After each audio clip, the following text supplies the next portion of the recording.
Hello everybody and welcome. My name's Charlotte Brooks. I'm the art curator for the Royal Horticultural Society's Lindley Library in London, and it's my great pleasure to be here this evening in London. You've got a video now to give you a little introduction to the art collections at the library, a bit of a taste of the botanical art that we hold there, and my colleague Fiona Davison talking about some of the show catalogues from the Chelsea Flower Show. I'll be back in half an hour to answer any of your questions, so please do put those through on the chat. Thank you, I hope you enjoy it.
Hello, my name's Charlotte Brooks and I'm the art curator for the Royal Horticultural Society's Lindley Library in London, and I look after approximately 30,000 pieces of botanical art. These are mostly watercolour on paper and date back from the 1630s to the present day, so we're lucky enough to be able to acquire new works from contemporary artists. But botanical art has played a really important role in the identification and recording of new plant varieties, really since the earliest days of the Society. The Society had its first meeting in 1804, and in 1806 we had commissioned our first botanical artist, William Hooker. William Hooker was renowned as an expert in fruit and highly regarded botanical artist. Here I have the first album of Hooker's fruit drawings, commissioned by the Society in 1815. Each album contains approximately 25 illustrations, watercolours on paper of varieties of fruit and some flowers of particular interest to the Society at the time. This illustration of the Knight's Codlin apple was commissioned in 1815. And here you can see William Hooker has adopted a traditional composition to capture this iconic fruit. One of the reasons in which it was important to be able to illustrate different varieties of fruit and know their names was because there was rather a lot of confusion over plant naming at the time. One variety of apple could be known as one name in one part of the country and a completely different name in another part of the country, which caused no end of confusion. By having illustrated records, the Society had something to look at and compare when new varieties were brought in to their meetings. Quite often the specimens were gathered from members who attended the meetings, and the Society would then decide that it was an interesting specimen to be able to capture and have a record of. William Hooker has sought to give us a sense of the shape of the plant, of how it grows, the forms of attachment to the branch here, as well as the texture just that we can see and the markings on the skin of the fruit. The underside of the leaf as well as the top side is shown, and the cut branch to give you a sense of the character of it and how it grows as a complete branch. The cut through section of the fruit here gives us an indication of the colour as well as the shape and the arrangement of the pips. and finally the blossom. Now, one of the challenges William Hooker faced with this commission was that it didn't start until June of 1815.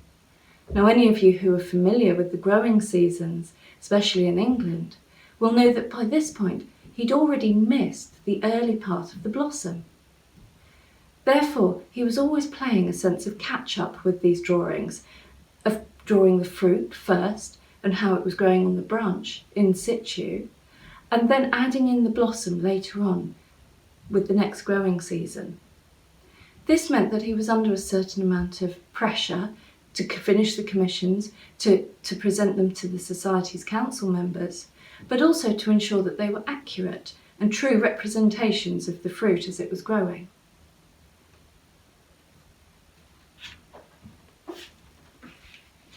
This second illustration from the same year is the Ord apple, and here we can see quite distinctive differences in coloration, that the outer edge of the fruit that gains the sunshine and the light is a beautiful speckled red colour, and the inner section of the fruit that's shaded by the branch and the leaves is a much deeper green. This is a beautiful representation of an apple that is no longer in cultivation today. So here we have one of the few rare examples of actually what this fruit would have looked like. What we tend to find with these albums is that the fruit at the beginning of the album tends to be apples, and then as we move through we have other varieties. Here we have the Moor Park apricot, a gorgeous deep apricotty orange with again the beautiful speckled red section just as the colour is turning as the fruit is ripening. The cross section here of the main fruit indicates how it grows with the flesh attached to the seed and the stone in the centre. And again we have the cross section of the stone and then the blossom and the bud detail. William Hooker is renowned for his very soft, stipple engraved style of painting that is almost a perfect, idealised vision of what this fruit looks like. William Hooker worked with the Society, undertaking a number of commissions both for illustration, for record purposes, but also for publication, until the early 1820s. Sadly, his health began to fail, and he was no longer able to complete the paintings at the rate he had done. If you imagine, he was painting approximately 25 of these full colour illustrative works per year, and even if he was able to complete one in a single sitting, that was still 2 per month, so a pretty impressive rate of work. But what we tended to find is that actually once William Hooker had started the commission, other works were demanded by the Society and he was unable to finish the complicated task that he'd been set. Quite often the challenge was trying to track down the specimens, as these had been presented to the Society by members, but perhaps it was then a little harder to gain access to them to paint them. Sadly, as William Hooker was unable to paint, other artists were brought in to help support the commission. The early 19th century wasn't just a period for understanding the fruits and flowers growing in this country, but also a time of exploration for understanding the plants growing overseas. The Horticultural Society of London, as we were formerly known, was particularly interested to find out about plants that might be suitable for British gardens. China was one of the places we were particularly keen to explore. In 1817, the corresponding member, John Reeves, returned from a trip to China.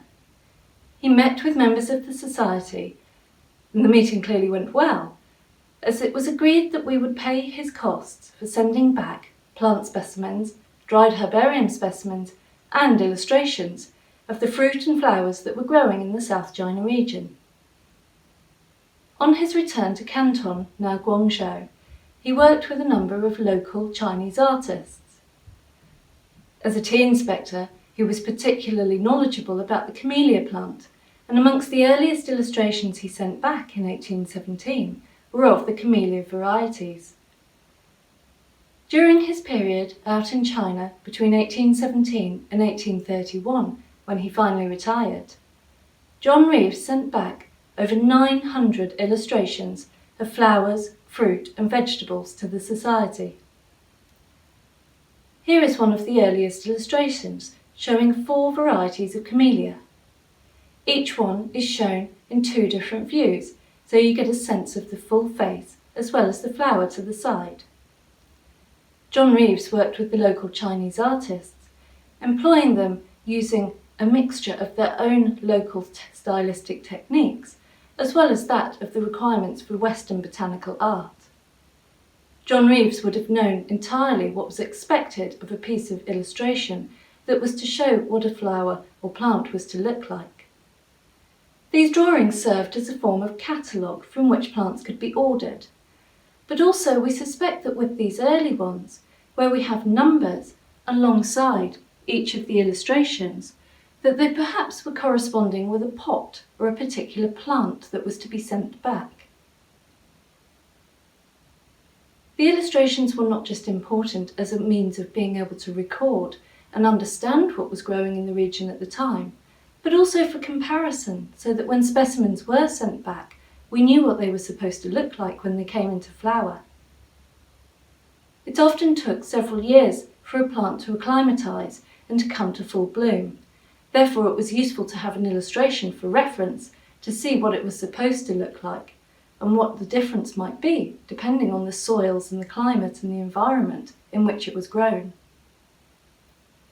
The camellia is now thought of as a British favourite, so it's interesting to see quite how many varieties were being grown in China during this period.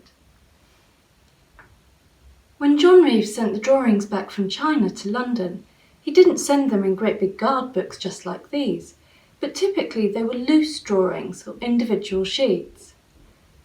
The artists were working on Western papers, typically Whatman papers, that had been manufactured for a tropical climate, or on local papers, such as these small sheets of Schwamm paper or rice paper, that were actually perfectly good to serve the purpose.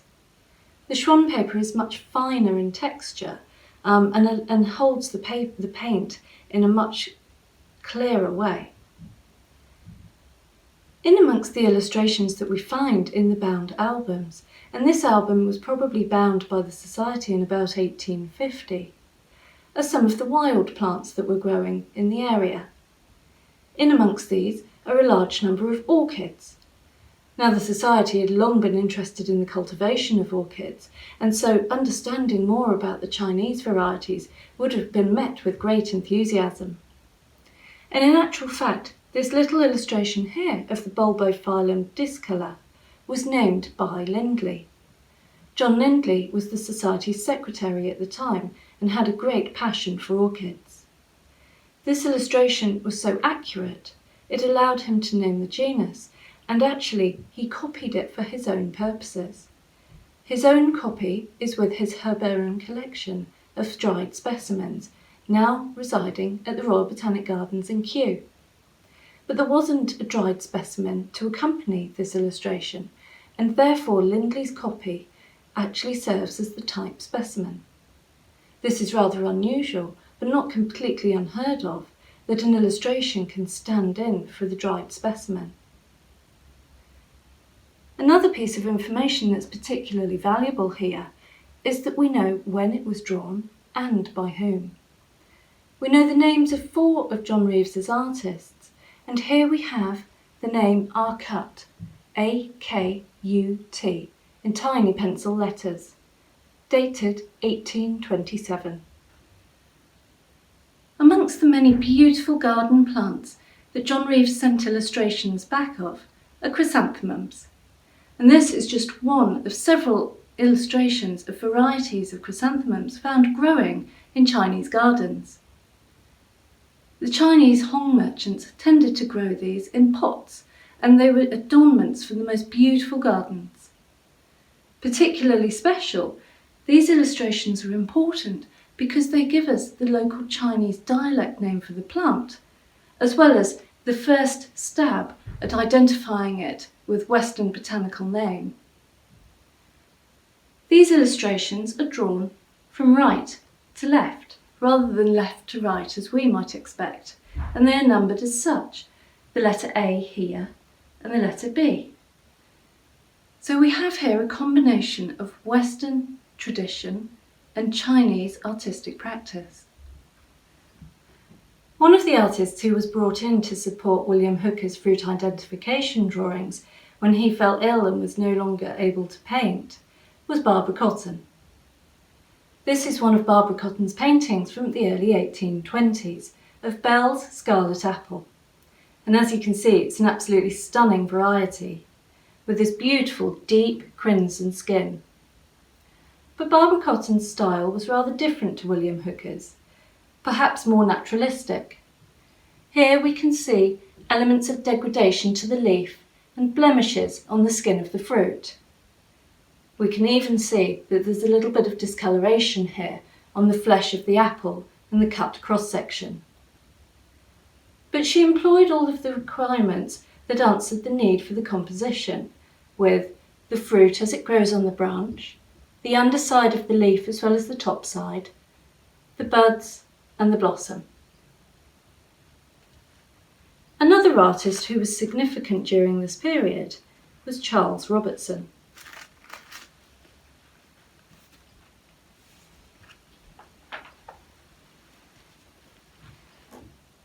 This painting from 1824 is of Wilmot's strawberry variety.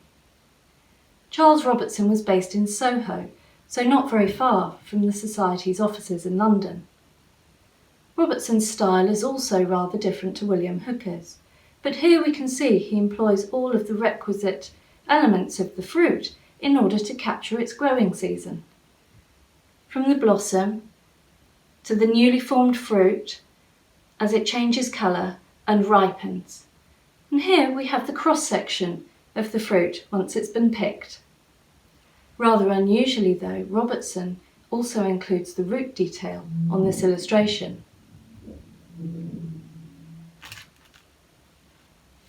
Another particularly important artist from the period was Augusta Withers. This painting is from 1825 and it's of a gooseberry, Compton's Sheba Queen. Augusta Withers was a very significant artist during her lifetime and highly regarded. She was flower painter in ordinary to Queen Victoria and undertook a number of commissions for the Royal Horticultural Society.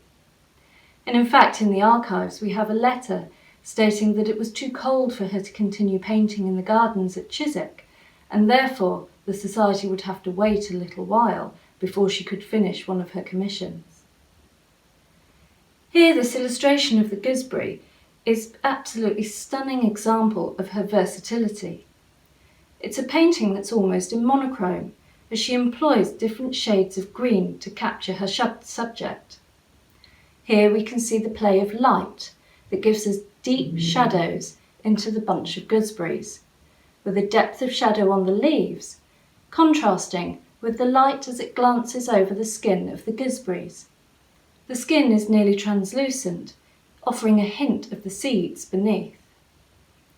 Augusta Withers was a very talented artist, but sadly, while she had to employ herself and lived on her earnings, she wasn't actually able to support herself in a grand style.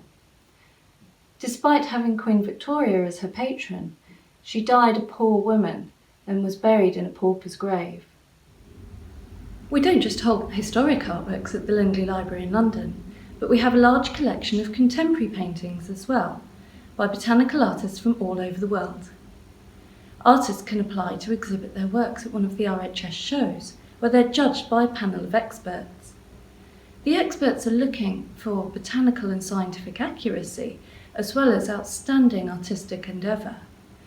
This painting, by Betsy Rogers Knox, an American artist, is just one of a series that were painted while she observed the growing seasons and the habitats in Beckley Bog in Connecticut.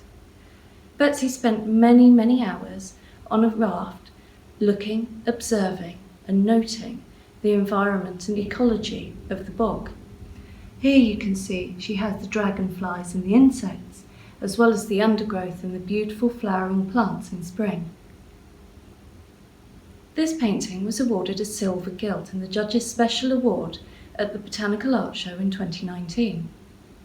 The special award was for the ecological and environmental habitat that's been captured here, and the educational understanding that can be gained by looking at a painting like this.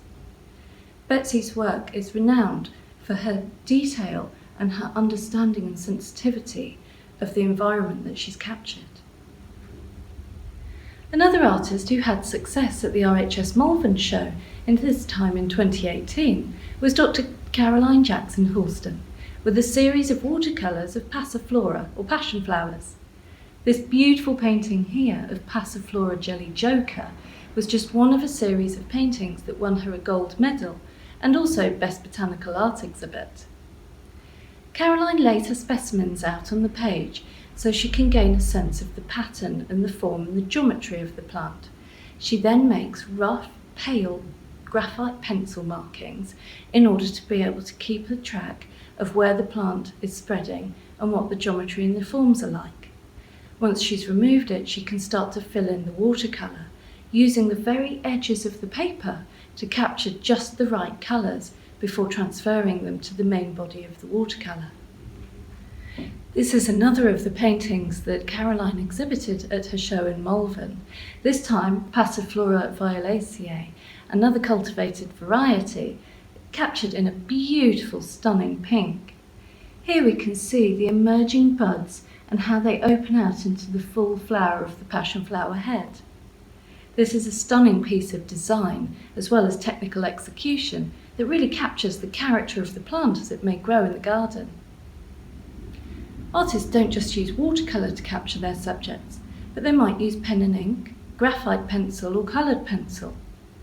Here, this piece by Leslie Randall is a pen and ink of the Hawaiian silversword, captured in 2017. As you can see, she's used a stipple effect, or tiny dots, to capture the exquisite detail on this rare plant. It's an endangered plant, and unusual because it only flowers once before it dies. Here you can see she's included some of the habitat of the plant, as well as the more scientific information required for its identification.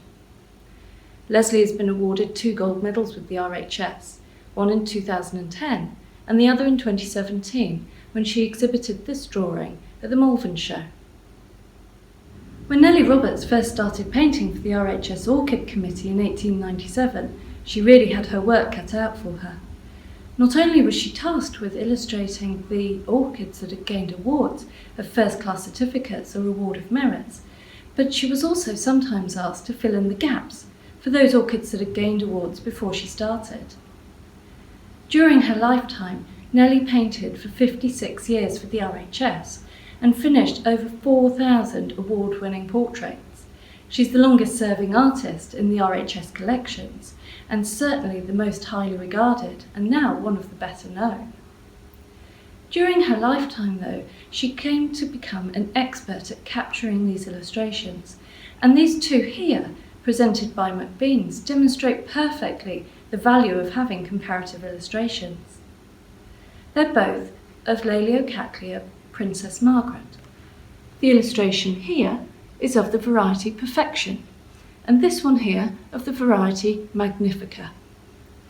Perfection gained an Award of Merit in 1933, and Magnifica gained a first-class certificate that same year. Here you can see they appear to be quite similar illustrations, but once you pay closer attention, you realise that there are subtle differences in the pattern and the coloration, as well as the size of the petals depicted. The write-up in the Orchid Review from 1933 describes Magnifica as follows. It's a particularly large and handsome form with unusually wide petals that, like the lip, have frilled margins. The colour is rich mauve, except for a crimson purple apex and a cream yellow throat on the lip. And I think you can see here that Nellie Roberts has captured these details perfectly. Amongst the commissioned paintings in the Lindley collections in Vincent Square is a very large number of orchid portraits. Since 1897, the Society has commissioned the portraits of award-winning orchids. Nellie Roberts was our first orchid artist, and she lived just down the road in Brixton. She used to come up to the Society's meetings and sit in to listen to the discussions as the committee made their decisions. Noting down the particulars of the award-winning orchids, she would then be able to take specimens home with her. Time was often of the essence, as often these flowers were quick to fade. It was imperative that she could capture the form, the pattern, the shape and the colour accurately, as the committee still uses these drawings today to compare for newly awarded orchids. These are cultivated hybrids and often very unusual in their markings and patterns. Today, the Society's orchid artist is Deborah Lamkin, and she continues this tradition and adds to the 7,000 or so orchid illustrations that are held in the library collections. This is an example of one of Deborah's more recent works. Deborah's painted nearly 500 illustrations of orchids during her tenure. The orchid artists may sometimes be asked to do copies for the orchid breeders, but the painting that stays with the Lindley Library is always the original version. These paintings are rather unusual and quite distinctive. As you can see, they don't have the foliage that we've seen in some of the other botanical illustrations, but because these are designed for comparison to enable the orchid committee to compare one flower with another, these are just painted face on so that you get a sense of the shape and the form and the pattern and the colour. The foliage is really only included for something that's of particular botanical interest or a rather unusual specimen. And this is a distinctive style that is particular to the orchid illustrations and was developed back in the 19th century. Back in the early days, orchid breeders would often commission artists of their own individual paintings for their own personal collections.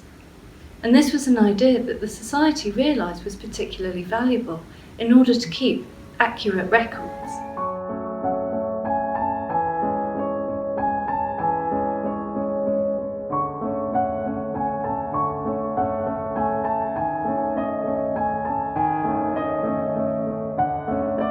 Hello. This time of year, normally everyone in the RHS is thinking about Chelsea in May, coming up in May. But obviously this year's different. Chelsea's been moved to September. But what we thought we'd do is give you a little run through some of the bits of the archive that relate to the Chelsea Flower Show. So what we've got here are a show programme from the first year that a flower show was held in the Chelsea Showground in the Royal Hospital grounds, which actually wasn't an RHS show. It was the Royal International Horticultural Exhibition in 1912. And this was, exactly as it says, an international exhibition. And it was such a massive success with exhibitors from all over Europe that the RHS, who previously had been holding their spring flower shows in either their own garden in Chiswick or later in Kensington, and then in the gardens of the Inner Temple in the city, decided that Chelsea was the place to be, much, much larger, and could do a much larger show. But this is such a fabulous programme where the exhibitors really threw the kitchen sink at displaying their wares to this international audience. And this was what set the tone for Chelsea for years to come. So jumping forward in time now, I've got a 1937 show catalogue. So the RHS had been having the Chelsea Flower Show every year from 1913, with the exception of 2 years during the First World War, from 1916 to 1918, when they cancelled because of the war, having the show every year in the spring at Chelsea by 1937. And I chose this one because the adverts are really lovely and show how much gardening has changed in the intervening years, because we've got lots of adverts for garden suppliers, and this page is just an absolute showcase of death and destruction. It's all suppliers of different ways of killing pests, including DDT, slug death, weed killer, weed death, all of which look absolutely deadly. But the rest of the show catalogue is quite Spartan. In those days, you just have a list of the exhibitors. You wouldn't get the glossy photographs of the exhibitors. You wouldn't get what you get in modern catalogues, which are a big explanation of the different show gardens. It's literally just the name of the exhibitor and which plot they're in. You're expected to go around yourself and find your own way around the show. And then jumping forward again, the show was cancelled during the Second World War for the entirety of the war. And this is the first flower show after the Second World War in 1947, which was very much an austerity flower show. So you can see the catalogue's a lot thinner. There were far fewer exhibitors. Lots of exhibitors struggled to get their nurseries or their garden design businesses up and running after the war. So a lot of the exhibition content at Chelsea in 1947 was actually the RHS itself, bringing plants from Wisley to try and fill the showground. But again, the catalogue's fascinating. You can get such a feel for the time. There's lots of army surplus supplies inside this catalogue. But again, very limited colour pictures, not very glossy, but still really fascinating for the time. And we have very few show tickets, but for the 1947 flower show we actually have some, and this one is for a gardener. It's a gardener's privilege ticket. Professional gardeners could get into Chelsea at a cut price range, so they could get in for 2 and 6 in 1947, whereas the general visitor had to pay 5 shillings. But jumping forward again in time, this is the most recent Chelsea Flower Show before, unfortunately, last year's was cancelled, so this is 2019, and I think the contrast is really obvious. It's glossy, it's full of colour pictures and full of really detailed explanations of the show gardens, because now the show gardens have to have a concept and they're judged against the concept that the designer has, and so you've got a real big explanation of what was in the designer's head as they're designing their garden. Hopefully we'll be back to normal this September, and there'll be another more modern glossy programme for 2021 to add to the collection. Hello, I hope you enjoyed that. We've already got some questions that have come through on the chat, so I'll start off and read those out with the name of the person as well. So Susan from Kent has asked if it's possible to borrow books from the library. Yes, it is. You're very welcome to. Members can borrow books and you're entitled to borrow 4 at a time. We are running a postal loan service and click and collect. So do drop us an email or have a little look on the website, the RHS website, for some more information, and we can kind of give you a bit of a help in sort of how the time slots and the booking for that are working. Next question is from Liz in Surrey, and she's asking about coming in to view the collections at the library and whether there's anything online. So first part of that, ordinarily, absolutely yes. You'd be very welcome to make an appointment to come in and see us in London. Now, I'm afraid at the minute we're still closed and we are going to be gradually reopening. So the best thing to do is to drop us an email and give us an idea of what it is you might be interested to see, and we'll try and work out an appropriate time for you to come in. But please bear with us because it may take us a little while to be able to set that up. It'll be probably, if not over the summer, then probably in the autumn. And the next part of that question was about things online. We are on the verge of being able to launch some of the collections online, digital image database. And so, yeah, definitely watch this space. We will be launching with a subset of the collections and then adding more to it as time goes on.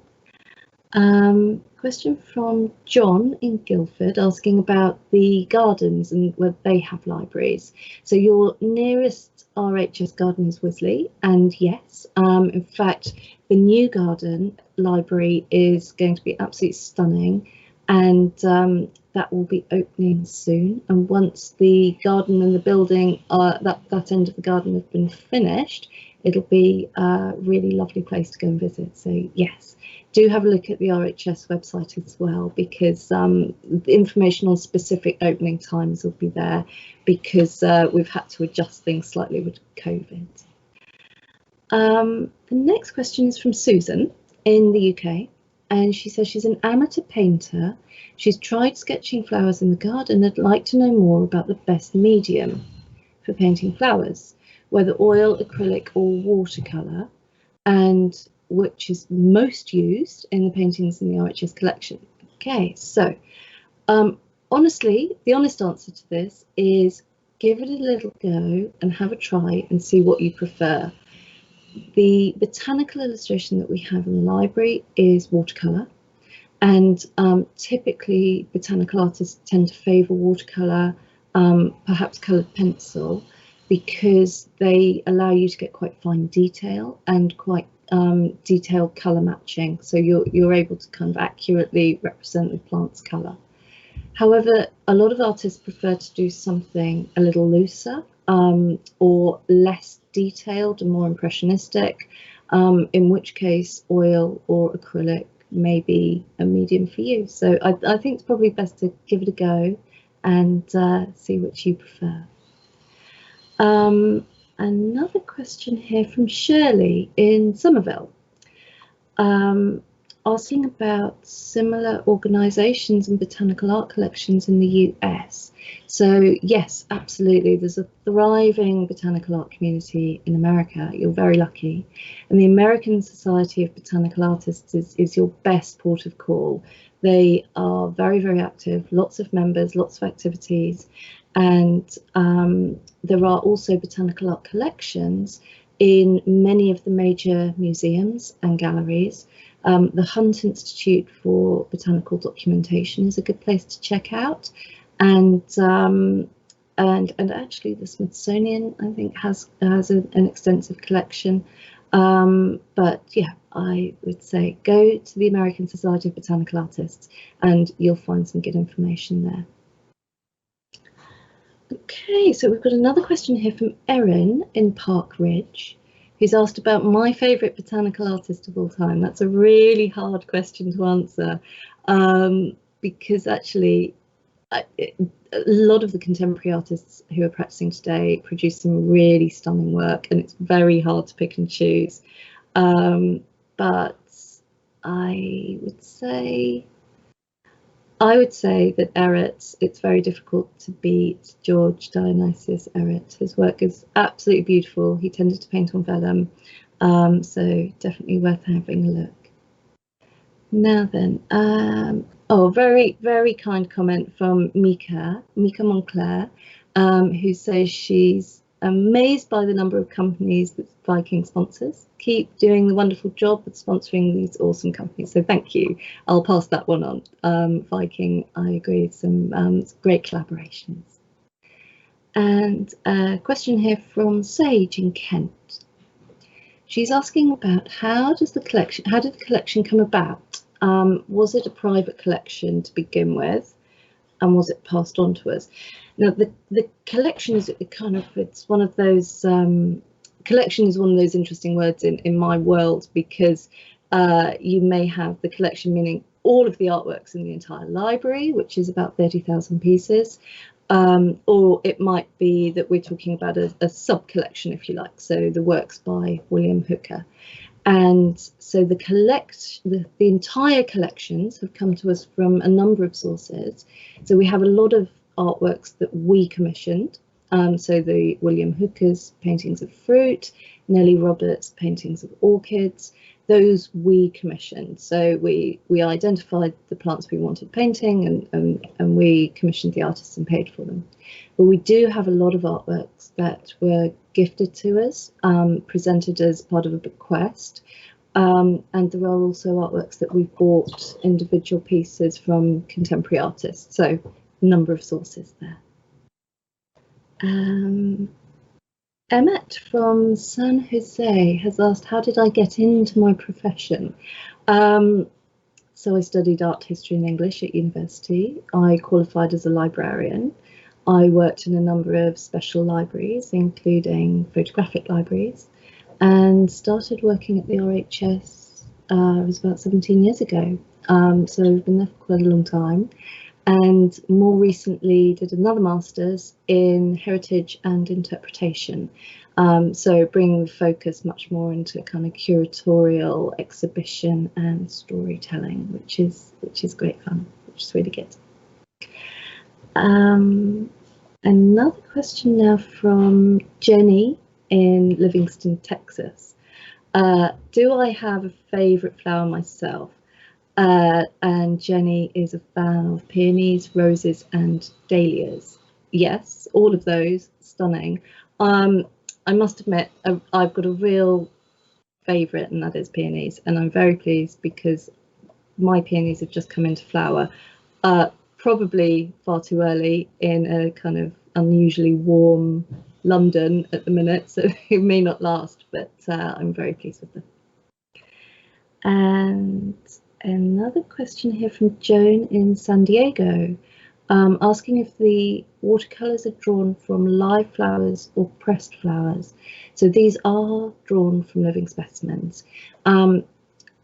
It can be done, that artists do sometimes paint and draw from pressed flowers, but it is much harder. I mean, one of the things with botanical illustration is that actually you want to really kind of get under the skin of the structure and the anatomy of the plant and the flower, and so being able to really study and kind of really observe a living specimen is definitely the best way to go about it. And whilst you can gain a huge amount of information from dried specimens, of course the form and the shape is altered, and the colour often. So the pressed specimens often are complementary to an illustration. And so I've got a question here. When was the first Chelsea Flower Show? It was 1913. So 1912 was when the show moved from the Temple to the Chelsea site, but it wasn't known as the Chelsea Flower Show at that point. And then in 1913, it was the first Chelsea Flower Show. And question here. To what extent do we use photography for documentation? So yes, absolutely. Botanists use photography as well as illustration, and actually the Orchid Committee will have photographs taken of the orchids as well as the commissioned paintings. But the benefit of the artwork and the illustration is that you can really capture the subtlety of colours and any colour variation and colour change, especially throughout the growing seasons. So where a colour perhaps changes from one tone to another, you can capture that in illustration. But also you've got much more control over the light and the density of the light and the density of the shadows. So the artist can kind of manage that and really present as much information on a single sheet as they are able to observe. Right, okay, so are there any great private collections or collectors of botanical art? This is a question for Percy in San Francisco. There are collectors in the US, certainly, and I'm slightly less familiar with them, but one of the very significant, very important private collectors in the UK is Shirley Sherwood, and Dr. Sherwood's Botanical Art Gallery at Kew Gardens is one of the few dedicated galleries to botanical art. So if you are in the area ever and have an opportunity to go, she is able to present some very impressive shows there.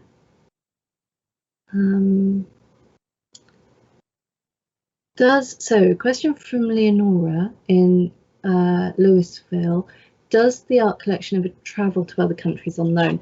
Not at the minute, and very occasionally it does, but we have not had an opportunity to be able to travel the botanical art collections for quite some time.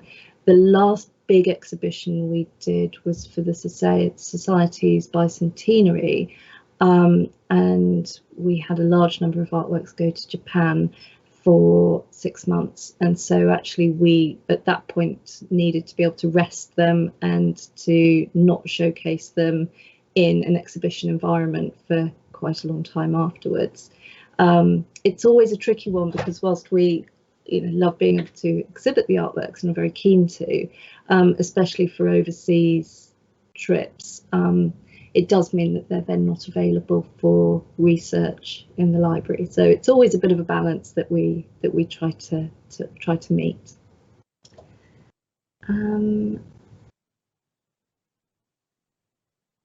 Question from Gail in Seattle, that you have tickets to come. I think you're referring to the Chelsea Flower Show in the autumn. What do I think the odds are for Americans being able to attend? Honestly, it's so hard to know. We're very much hoping that everybody who has tickets and is in a position to be able to travel safely can do. So all I can say is I hope we can welcome you, and it's possible. We're all keeping fingers and toes crossed. I'm just going to have a little look, because I think there's a few other questions here as well.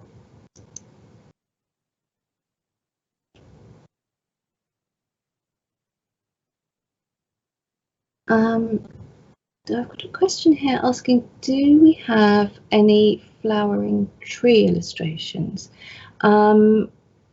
Yes. Now, one of the things with botanical illustration is that trees particularly are really lovely, really interesting subject, and often artists will depict trees, but sometimes they'll depict just the flowers or the branch or the buds, so that you're not necessarily getting the whole tree altogether, but you're perhaps getting a detail of it. So you've got a little bit of very specific information to help with the identification. So magnolias, for example, beautiful flowering trees, cherry blossom, and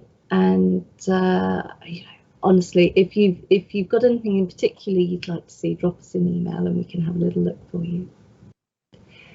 And then I think we are nearly there on questions. Let me just see if there's any others that I can answer for you. So, there's a question here from Tom in Madison saying, does every country have their own national flower?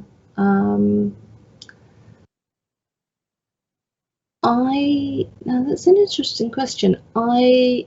As to my knowledge, I can't think of any countries that don't have a national flower, but I'm not my subject specialism, so more than happy to be corrected on that. And there was a lot of great and very interesting flowers that you can see as national flowers, often represented on stamps, so it can be quite a good way to find out what a country's national flower is. And I guess there's no reason it can't be a tree. Well, I guess the maple is the national tree of Canada, so yeah, no reason not to. So I think we are nearly there on questions. If anybody's got anything else, you're always welcome. If there's anything I've not been able to answer that you think the library may be able to help with, then to send over an email to the Lindley Library at the RHS, and we will do our best to find out for you. Okay. Well, it's been a great pleasure to be here this evening with you, and do keep an eye on the RHS website, and we very much hope to be able to welcome you to the shows in the coming future. But also there is the virtual Chelsea Flower Show that's going out online in May, so do keep an eye out for that as well. Okay, Thank you very much. Goodbye.